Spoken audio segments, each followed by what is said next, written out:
Good morning, everybody, or good afternoon, or good evening, depending on where you're watching this from. Today is December 30th, 2022. Okay, it is 1:54 in the morning. Okay, so this is part 2, Flight to Heaven, Dale Black, chapter 2, Portal of the Folded Wings. Not only was the plane shattered, pieces of the wreckage lying everywhere, my mind was shattered, twisted pieces of memory scattered over the landscape of the year that stretched before me.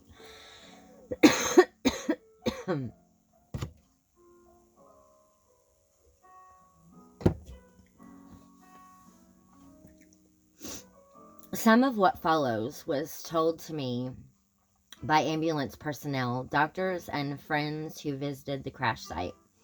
Jean and Chuck were thrown from the plane. Jean was not moving. Chuck was lying on the ground, moaning.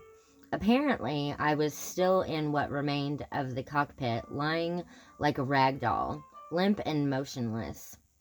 The three of us hit the ground within 5 feet of each other. I'm not sure how long I lay there. I was later told that the Burbank Tower had summoned an ambulance that arrived 11 minutes after the crash.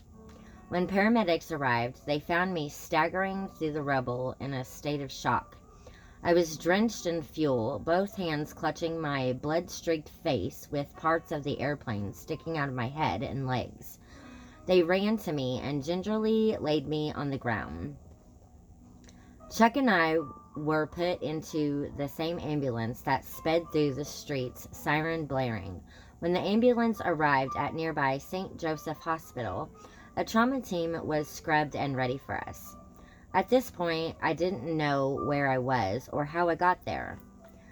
That is what blunt force trauma does. The brain goes into autopilot mode. It runs the way it was programmed to run without interference from the conscious mind. It takes control, marshaling the body's resources to deal with the trauma the body is experiencing. As we burst through the doors of the ER, something inexplicable happened, sending me into uncharted territory. Suddenly, I found myself suspended in midair, hovering over the wreckage of my body.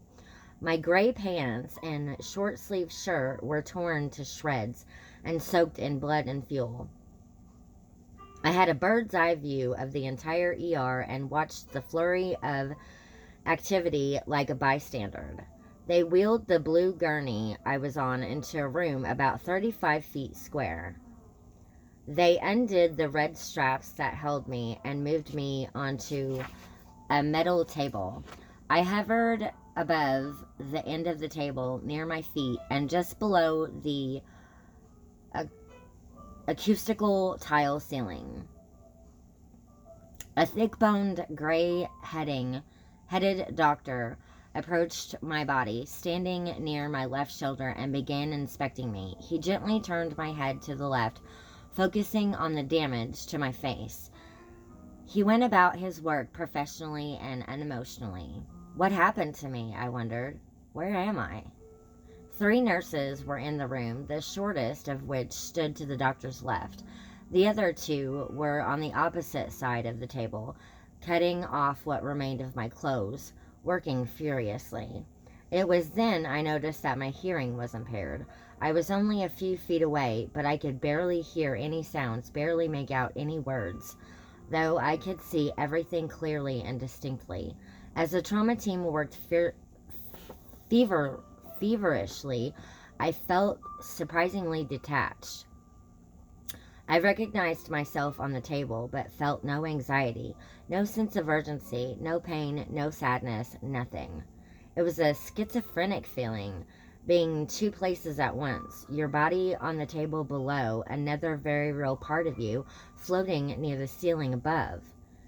That may be my body, I thought, but I'm up here. I can't be dead because I feel so alive.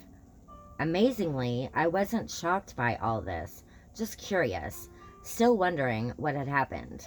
I looked around the room, surveying the surroundings. The floor was covered in white tiles. Within each were tiny bits of black running in one direction. My eyes followed the tiles from the floor up the wall, where they stopped about shoulder high.